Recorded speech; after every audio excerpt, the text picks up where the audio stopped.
Hello and welcome back to Lorefang Anime Plays Dungeons & Dragons Warriors of the Eternal Sun for the Sega Genesis. I'm your host Lorefang. In part 2 of Dungeons & Dragons Warriors of the Eternal Sun, we're going to go ahead and do some combat cheesing. Yes, we're taking full advantage of combat in the overhead view. As always, everyone, like, comment, and subscribe my channel for more classic modern games like this. Do not forget to hit that notification bell to be updated much more. In the last video, after we arrive in Overworld, we create our party. Then, of course, we raid the castle of its loot. Now, in this video, we're going to do some serious combat cheesing. Yeah, we're going to make combat so easy in the game in the overhead view. Now, please note, I am not sponsored by Cheese Whiz. The product that is a cheese, I think, in the USA, but everywhere else, not so much, most likely. So, I'm not sponsored by them at all. Anyways, let's not waste any more time. I'm going to go ahead and prepare some spells and get ready to start some serious cheesing in battle. Alright everyone, before we talk about the sleep spell briefly, you're going to need is the sleep scroll. So if you have two party members, one's an elf, one's a magic user, because magic users get magic missile, you need to have that magic user to have that scroll, and then use the rest features for that magic user to get that. Number 2, you're going to need a Wand of Lightning. That is in the same Magic Shot Laboratory where you found the scroll at. It's in a hidden room. My video should have that, which is the last video. So anyways, with the sleep spell, briefly I'm going to go over it. Now this will put one or more foes, that's I think up to 2 or 3 hit dice to sleep. This works great against weak foes. Not strong ones, but like for example the foes in this area. We're about to abuse that. Now, foes can resist this. That's the bad news. Great news is once it hits, you'll see. So definitely make sure to have the B button there and be ready to use it. So we'll go ahead, either A, look for a foe, or get to that one camp first. Alright, this is our test subject. Combat Cheesing 1, the sleep spell. You're going to have to do is go ahead and put a foe to sleep. So sometimes it'll work, sometimes it doesn't. And if you see that there, that means your foe's asleep. So that means anybody could definitely up to sometimes one-shot it. In other words, it's a coup de grace automatically. Because the foe's asleep, you get to bash its brains in. This will only work with melee weapons and also very weak foes. So yeah, this will get you leveling to 2 that way. So put your foes to sleep. It'll help you out greatly. Otherwise, you're going to be suffering. You're going to be resting a lot more in the field and you can get jumped. Yes, foes can jump you while you're resting. Anyways, I just go ahead and put the sleep spell there because we're about to cheese the Northwest Beastmen Camp. So let's go ahead and do that now. Alright, so you see that little, I think, brown circle in the middle looks like a gold circle there. That is the Beastmen Camp. So they only appear once, I think. I don't know if it respawns, but you just gotta be careful. The sleep spell will work on some of them, but you have to be cautious because it might not work. I'm having issues right now with the targeting, so they're going to get the jump on me, but that's all right. So what we're going to try to do is hopefully survive. Okay, 3 damage, so 5 more points. Ruby goes. Yeah, it just reminds me of a certain thing that Ruby did in, of course, my Dragon Quest III HD 2D remake run. And all right, we got 1 at least, so once asleep, we get to go ahead and, do some serious damage. Now that one we can't. I need to get some vision. So let's see. All right, we got a lot of them. So basically 3 is not put to sleep, but the rest are. So good news is this. We get to basically one-shot these foes. And there you go. There's 1 gone. Let's go ahead and let's move this around some. Oh, wow. Okay, let's go ahead and do that. Okay, I guess I missed that one. So that's a total of 4 foes. That's not bad. Or I think I just missed. I was about to use the Wand of Lightning, then I changed my mind. I realized, yeah, not a good idea. We'll get to wands later, not now. I'm going to switch this back. I'm going to go ahead and just play it safe with some of the party members since their hit points are crap. Just use the sling. I'm going to try that. And, oh, by the way, ranged weapons, yeah, you're not able to one-shot your foes that way unless, of course, the ranged weapon has that natural damage. However, good news is for the most part, you get to one-shot many foes, of course, with melee weapons. And let's see here. Okay, there's only 2 left, I think, alive. And I think 1's put to sleep. And, oh, wow. Ruby is doing some serious damage. So yeah, take advantage of the sleep spell. Try to put everybody to sleep. Otherwise, yeah, it's not gonna be good for you. And look at that. Only one that got really nicked up badly is Ruby, but that's all right. We'll be able to rest it up. All right, let's go look around. And unfortunately, no drops. Sometimes they will drop magical weapons, usually +1 sword, normal bows. Yeah, they do drop bows, and it's really cool. Okay, we'll rest up at this very moment. So listen up. So every 8 hours, you get 1 hit point healed. Since you don't have a cleric learning his or her spell yet, which is at level 2. Otherwise, they'll heal you just like that. So let's definitely get to the bridge. Now, we're about to learn lesson 2, so we have to make it south to the bridge. Once you get to south, then you see the bridge, you go west. But before we go west, I'm going to go over lesson 2. So what we're going to go ahead and do is use our sleep spell. Look like we're in a practice lesson 1. And look at that. Just watch this. Watch the carnage. And okay. That didn't work. Let's try the just hitting them.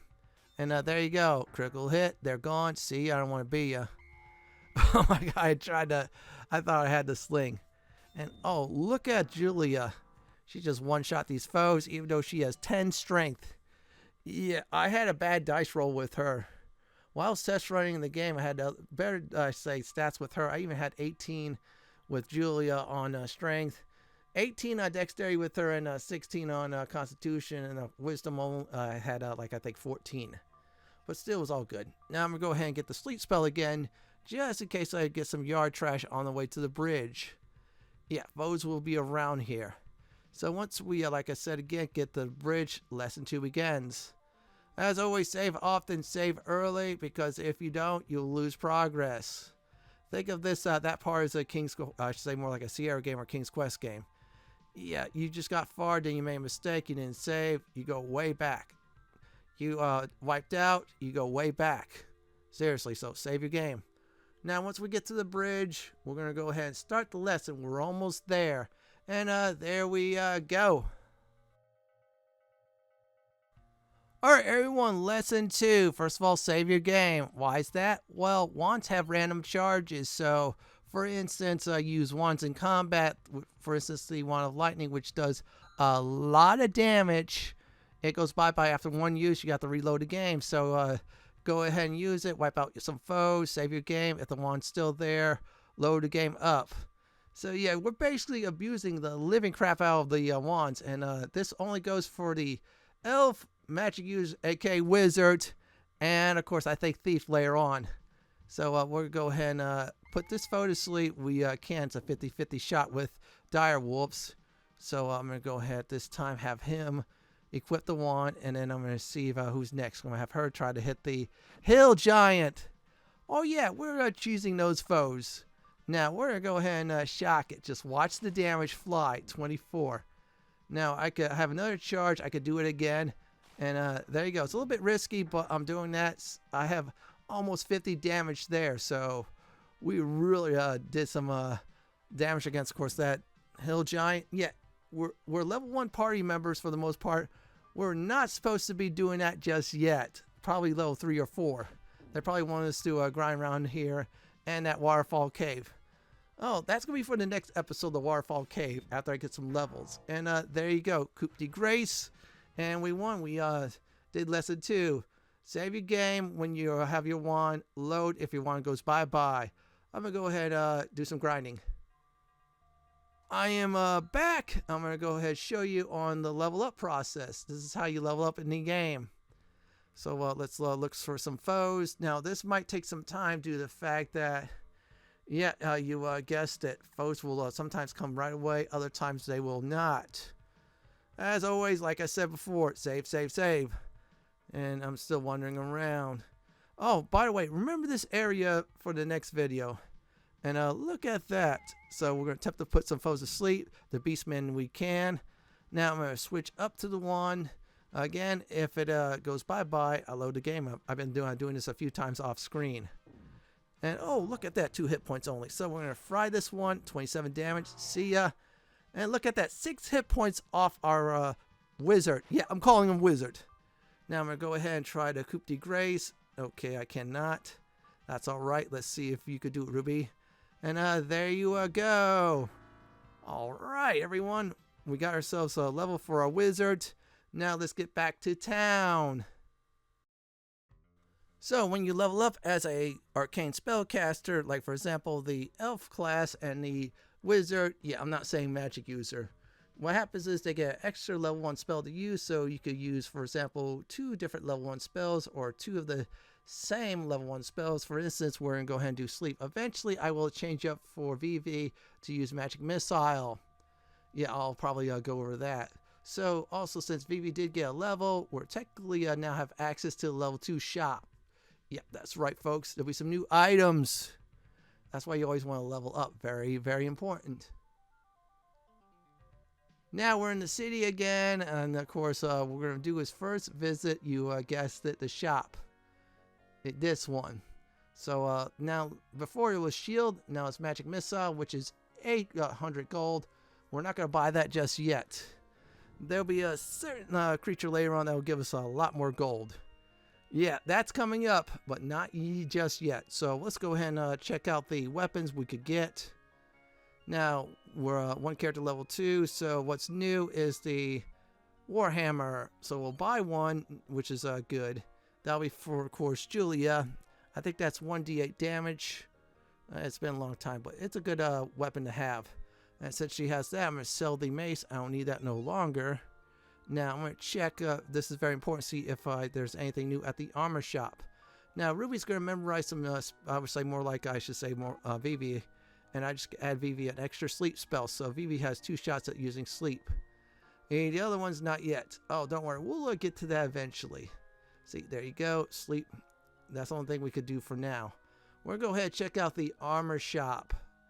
Let's go ahead and see what's there. And let's look.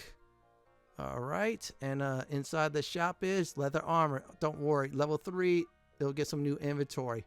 So let's go ahead and do some level grind off screen.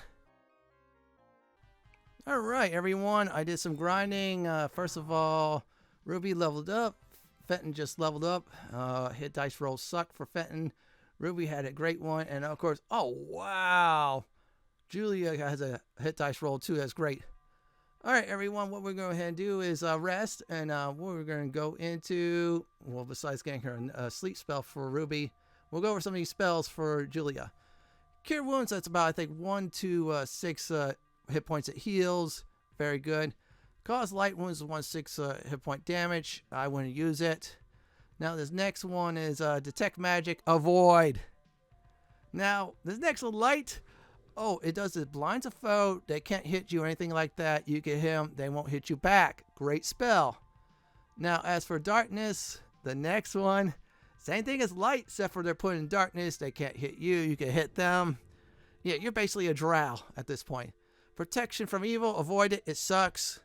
Remove fear, it's alright, but I hadn't seen some foes fear you, so avoid that. Cause fear, by the time you kill foes, you don't need it. Resist cold, I hadn't seen some cold damage, avoid that. Memorize light or darkness, because we're about to use that in the next part we're going to. So let's go to Vivi. Okay, Vivi looks good to go. And we'll rest up, and there you have it. So our next destination, as I said, is the swamp. You're saying, why is that, Fenton? You see, we need a spell at level 2. And we need a cleric. Julia has that, so we're going to take full advantage of that spell. So what we're going to go ahead and do... Oh, wait. Let's go ahead and take out this foe. Oh, come on. Why did you mess this up? I was about to show people how to get to the swamp, and that's it. Yeah, that's simply going east from the bridge. Yeah, thanks a lot, Flying Serpent. Yeah, you just ruined everything for us. Okay, anyways, go east. And I'm going to show you the map. There's the bridge. And, of course, east there looks like some, I think it's black and dark green. That's the swamp. And that's where our target area is going to be. There's a certain creature there we're going to farm. In fact, we're going to farm it with the darkness spell.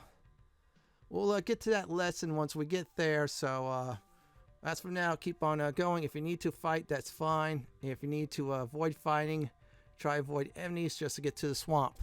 Unless it's a certain one. I'll point that out. Anyhow, let's keep on going this direction. There's the swamp. Now we'll keep on going until we see a certain swamp patch we'll get to use to try to lure some monsters out.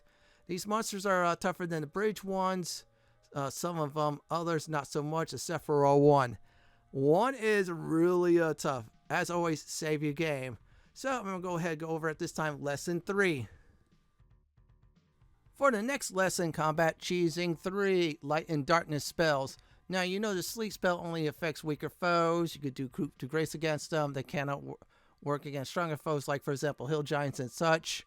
And the giant leeches. So we need the light and dark magic. So we're going to go ahead and use dark. Either one will do. So there's a giant leech. So first of all, we're going to go ahead and cast the darkness spell.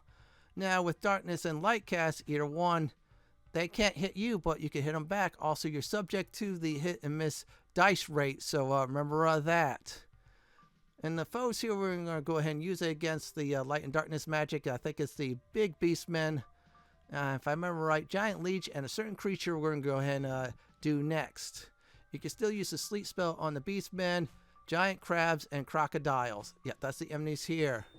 So keep on attacking the giant leech, any other, I should say, more hit dice foes with the light and darkness magic. And you'll get some easy EXP since they cannot hit you, but you get to hit them back.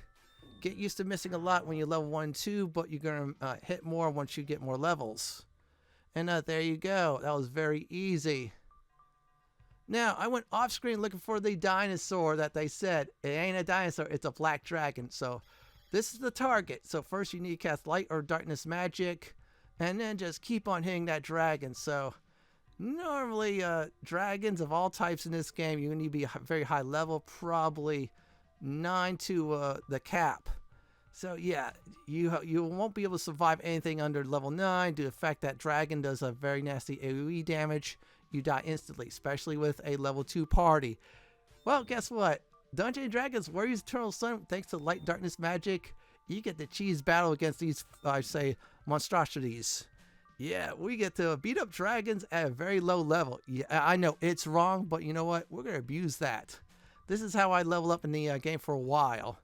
I'll probably do is level up for quite a bit, then do parts of the story or do a certain section, then level up again and just keep at it until I find some foes that's more worthy of course, using the light and dark magic. And we're missing a lot, but that's all right. And there you go. One dragon from the fighter went from level 2 to level 3 with a lot of hit points. We did it. I'm going to go ahead and grind off screen for some more black dragons. I will definitely return. After some black dragon grinding and of course some of the leeches, I did of course get Vivi a level. So only ones left are, you guessed it, is Ruby and of course Julia. And oh wow, 24 hit points. Man, my fighter, his dice rolls suck. Anyways, let's go ahead and see if Julia does. It's going to take a while. Yeah, her hit rate sucks, but that's all right. So we'll get her to level 3, and then after that, we'll go ahead and go straight, you guessed it, to the city. And I will definitely say, keep on going to the swamp until you feel like you know, I mean, tap the well so many times that, yeah, it's going to be very slow in leveling. So yeah, a few hours, you get, I'd probably say like 4 or 5 levels. Then eventually it's going to slow down quite a bit. Now, if you want to, you could definitely, if it's a lot of work, is get your elf up to level 10. And then, of course, get everybody else a little bit above that. Usually they're one more level above, of course, the elf class, which is all right if you're humans, of course. Now, if you're dwarf, they'll be a little bit slightly above, of course, the elf class. If you're halfling, why are you playing a halfling? It's taking a while, but that's all right. Again, low level, your hit rate ain't there much, but it will be there later on. Yeah, I'm just trying to look. Unfortunately, I don't have anything else there. I got nothing. Let's try that. Yeah, if you're getting a lot of misses, just move around. It helps some. I'm purposely skipping because combat rules for Dungeons & Dragons Warriors of the Eternal Sun. I'll explain it. I might not explain. I might in the last video. Whoever gets the killing blow gets the lion's share EXP. Whoever doesn't get the killing blow, they have to look for another foe to try again. So you basically, if you have one more person needs to level up, then use those cheesing lessons I did. Then, of course, try to take out the foe. So there you go. Look at that. Julia gained a level. A lot more hit points than my fighter, but that's all right. Let's go to the city. Now, to get back to the city, all you need to do is exactly go, I should say west, northwest, until you see the walls. Follow the walls, and bada bing, bada boom, you're inside the city. Really easy to get to the swamp that way. So I'm going to go ahead and get to the shops. This is important. Now we're at level 3. Since we're still in the Beastmen arc of the story, this is it. No more new items until we do that. Now we got it's the sleep spell. Everybody else has that. That could be able to cast arcane magic. So here's the deal about the gold I have. You know those black dragons? They drop from 500 to 800 pieces of gold. That's a lot of gold. And believe me, when you grind those black dragons, you get a lot of EXP and a lot of gold. So that's important. Now we're going to go ahead and check out the weapon shop. We're going to go ahead and rest as well too, since we're done shopping. And we got a bow, so make sure you buy your, if I remember right, is Thief, Fighter, I think it might be Halfling, I'm not sure, and Alpha bow. And if you need a +1 weapon who could use a spear, go ahead and do that as well. And I'm going to have her there. There you go. Let's go ahead and equip that for now. I'm going to have him equip the, of course, the bow. Yeah, your elves and, of course, your fighter, you want to make sure they have a bow. Everybody else is slings. Don't worry, there's magical bows and slings, so do not panic. Oh, wow. Look at the scribing. This is great. Now, Ruby, let's go ahead and see. Unfortunately, she doesn't have any level 2 spells. Since we're arcane casters, we're screwed. We have to go in the story and advance the story as well, too, the shops. Let's get another darkness spell so I can cast more, less the rest. Same thing with Vivi. I switched Vivi to magic missiles because I'm going to be using it in the grind. I'm not going to really use the sleep spell much. It's more of darkness, so I'm going to be resting a lot with that. There you go. We're all rested up, so we're going to sell. Let's get rid of this. Sold the sword. Sold the sling. And sell the sling on her, too. I think that's about it. Let's look. There you go. Oh, I forgot to sell the staff. Oh, well. Now, I'm going to go ahead and get some armor. Yeah, you're going to get some new armor. You'll see. Now, let's go ahead and check it out. Now we get his chainmail. We'll go ahead and buy that, of course, for Ruby and, yeah, Julia. And we'll get shields for them as well. So their AC should definitely improve. Get rid of the leather armor on everyone. The wizard can't use it. Yeah, because they're cloth casters, or I say cloth class. But they cast powerful magic. Once I get to the fountain, I'm going to go ahead and do a recap for this video, and here we go. So, first thing I did was taught everybody on how to cheese with the sleep spell. Good times. Clear out the northwestern Beastmen Camp with the sleep spell. After that, we went to the bridge, abused lightning charges. That was cheese lesson number 2. Killed some hill giants that we normally should not kill as level 1s thanks to the wand of lightning. Once that was done, everybody got the level 2. Went to the swamps with the darkness spell. Went hunting for dinosaurs, which the dinosaur was really a black dragon, and used the darkness spell against them. Keep on beating them up and got some free EXP and a lot of gold. In the next Dungeons & Dragons Warriors of the Eternal Sun video, we're going to go ahead and do some Hidden Dungeons Part 1. This is it for my Dungeons & Dragons Warriors of the Eternal Sun Part 2 video, Combat Cheesing. This is Lord Fent signing off. Thank you for watching, everyone. Have a great day or night, and do please stay safe. Please subscribe to my channel for more classic and modern games just like this. If you like what you see, then pick my suggestion on the upper left hand corner or YouTube suggestion on the bottom left hand corner. Kiss this dragon goodbye.